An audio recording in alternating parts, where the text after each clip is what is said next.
My friends, good morning. The National Security Agency, the FBI, and CISA, the Cybersecurity and Information Security Agency, have all issued this past week warnings about the increased incidence of cyber attacks on our nation's food production and also on our municipal water systems and even wastewater systems, so water reclamation plants and sewers, right? This is, we've all seen the cyber attacks over the last month on the grain co-ops that shut down farmers' ability to harvest for a bit there. These were more of regional disturbances, but now to see this being raised at a federal level through all these agencies, I think is something that we need to talk about. Of course, this is the intersection of the attacks on our food supply with the World Economic Forum's predicted cyber pandemic, this a series of cyber attacks that will, in their own words, and Klaus Schwab's words, bring an abrupt halt to our very way of life.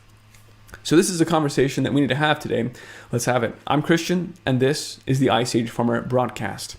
And before we even talk about these new cyber attacks and the fact that it's the same technology and probably the same actors behind it that were used to bring the operations in the Colonial Pipeline to a halt, I did want to mention a couple new red flags on the food production side, and that is namely this warning from billionaire and owner of supermarkets Gristedes and Diagnostico Foods, who has, because of this, right insight into the way that the food supply chain and grocers and procurement are working.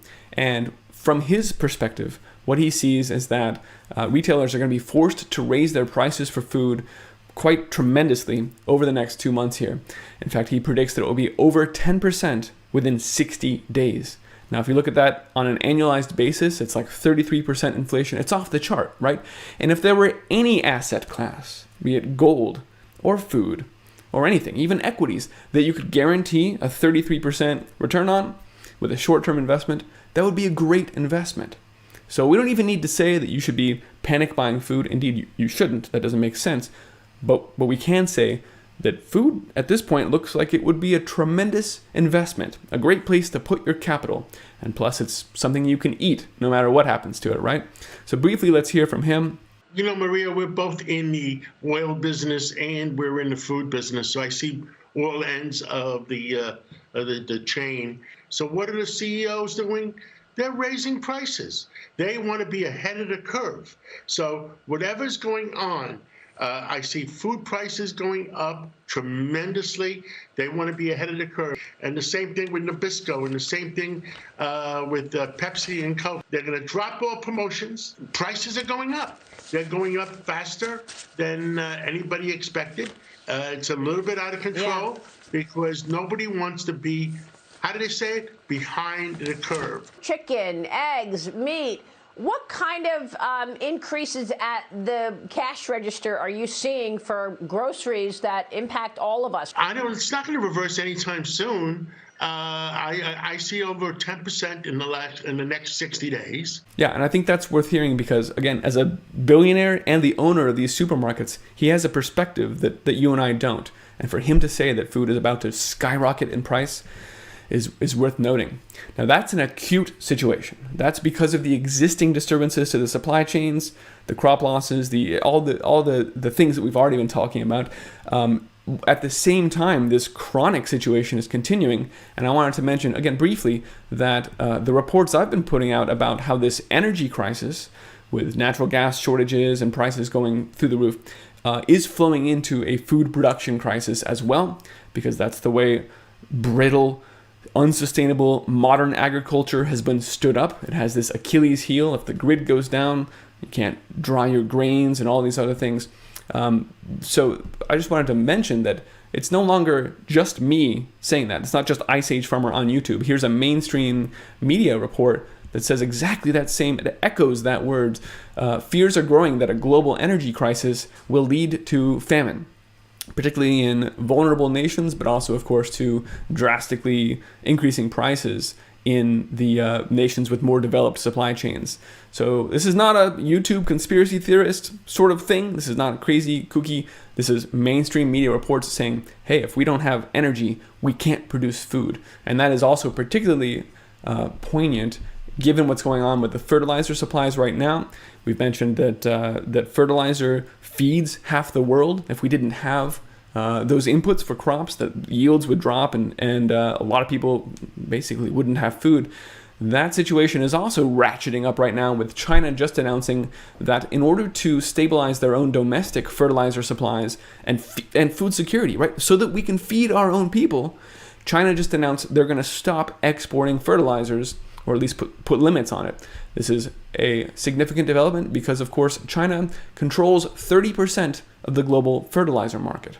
And in particular, India, Pakistan, and some other countries in Southeast Asia are the people that are the primary buyers for that.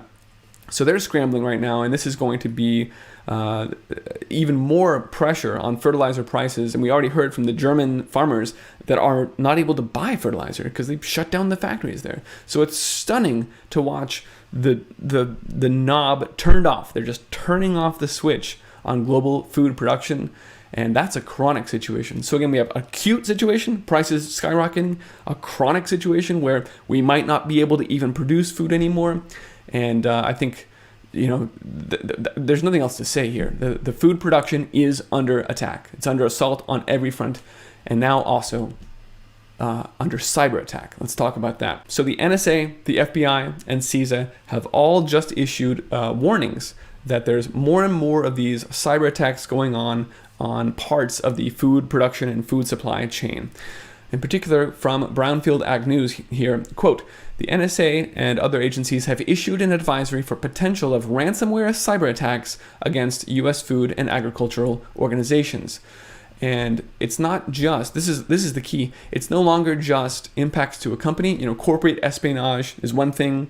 If it affects the profits of some grain co-op, and maybe has regional disturbances for a couple farmers around there, then, that happens. But now the NSA and these other agencies are actually invoking different language. They're now saying this is a national security issue. When you see the federal government invoke those words, it means this is something we're about to take control of. We can't allow this to stay in civilian hands. It's now a national security issue. We're going to take control, perhaps via the military. We've already seen executive orders under Trump invoking the Defense Production Act that says we can come in and take over these things. So I think it's a big red flag to see multiple agencies saying cyber attacks on the food supply are a national security issue. Even as these warnings went out, just yesterday, a candy producer was hit and taken down by a ransomware attack.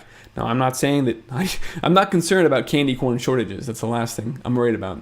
It's probably good for people, but this is something that pushes the idea of cyber attacks taking away food into the public's mind. Right now, they're just seeing that candy goes away and we don't have candy corn for Halloween. But next month, it could be real corn or meat producers hit again. Could be any number of things. So this is the narrative being seeded that food production, both by the agencies and by these latest attacks, that food production is affected by cyber attacks.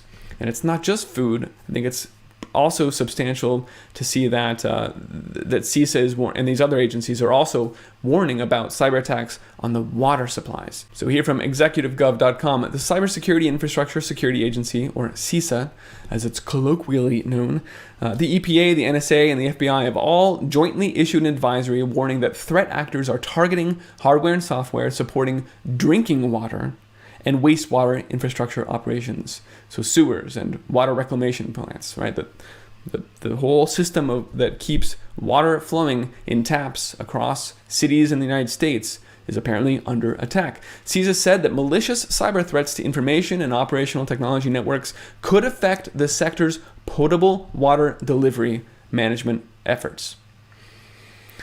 Really want to stress this. Our food and our water supplies are under attack. That's what's being announced by the federal government right now. The alert states that cyber criminals are spear phishing personnel. That's a social engineering attack, exploiting unsupported and outdated OSs and software, and capitalizing on control system devices that have outdated firmwares. The agency and its federal partners recommend operators conduct monitoring and adopt various mitigation practices. So at this point, this is still an advisory, but again, the federal government is warning that food and water supplies are under attack.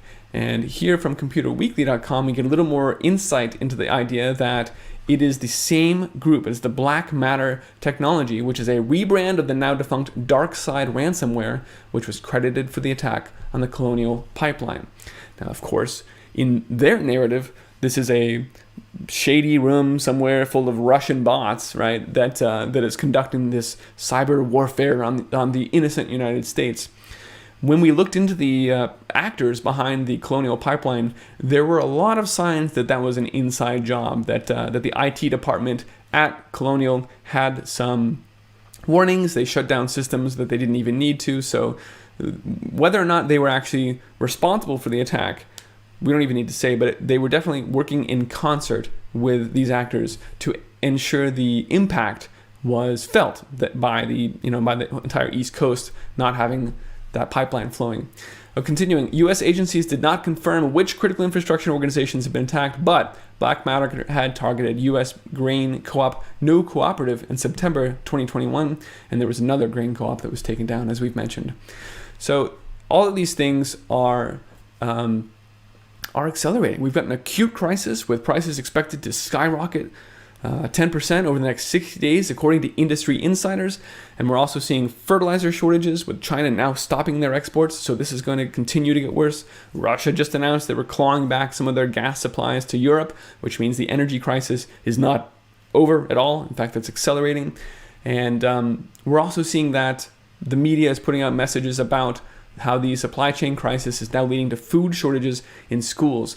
Think of the children, right? This should be no surprise. If you recall, the Rockefeller Foundation's Reset the Table document outlined that schools needed to be upgraded and turned into community nutritional hubs.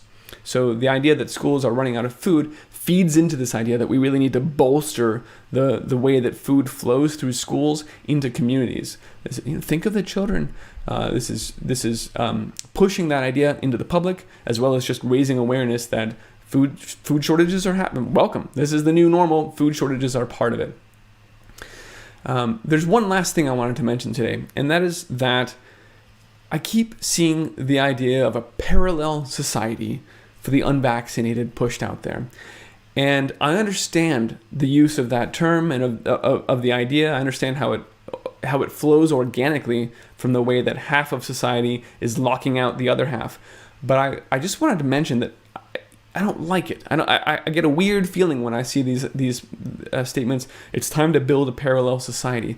I think that if the unvaccinated start to lock out the vaccinated people as well, then we just have succumbed to a massive divide and conquer attack.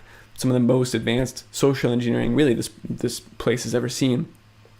And so I wanted to caution against this idea that we should lock out people that got the treatment and construct a parallel society, because particularly when the system itself is moving the goalpost, as they did just yesterday when they said, you might need now a third shot. We're going to change the definition of fully vaccinated in the future. We're going to move that goalpost. That's going to piss a lot of people off. That's going to wake a lot of people out who just got the shot because they wanted to keep their job. They didn't want to think about it, whatever. They went along with it, but now they're seeing that they were lied to. And so if you didn't get the treatment and now you're thinking we're going to construct a parallel society, we're going to lock out those people over there, the sheeple who did, I just wanted to caution that I think that is a divisive way of thinking. And we should be really open to bringing these people back into the fold. Now that they're seeing that they've been lied to, now that the goalposts are being moved, we should be embracing them, welcoming them back. You're waking up, fantastic. Please join us. We're trying to fight against this totalitarian push. So I think that the parallel society words, again, I understand what it means, and certainly we need to be standing up clinics for, all these doctors that have been fired should be forming their own clinics that don't deprive anyone of treatment. They shouldn't be treating exclusively people that didn't take the thing. We shouldn't be offering apartment leases only to people that didn't take the treatment. We shouldn't be locking anyone out. We need to come together because their strategy is to divide and conquer, and we should be seeking to reunite, because that is how we will turn this whole thing around. So I just wanted to share that. I think it's a dangerous phrase, this parallel society issue. Just wanted to put that out there. Folks, thanks for listening today. I wanted to share this warning from the Industry Insider about food prices about to skyrocket, because that is actionable intelligence. Again, even if you don't need the food, it's a terrific investment. Any asset class that's about to skyrocket is one that you should consider, right? So thanks for listening. You can find this report on iceagefarmer.com. You can no longer find this on YouTube. If you're still on YouTube, get off. Go over to iceagefarmer.com. Find me on Telegram. I post a ton of information there that doesn't make it into these videos. That's t.me/iceagefarmer. You can find the videos posted on bitchute.com/iceagefarmer or odyssey.com/@iceagefarmer. And if you appreciate this broadcast, and if you value this information, and if this turns out to be a good investment in food, then perhaps you can help me keep this broadcast running. There's a few ways you can do that listed at iceagefarmer.com, including cryptos, which are pretty easy to send, and I very much appreciate your help. So thank you. All right, folks, be well.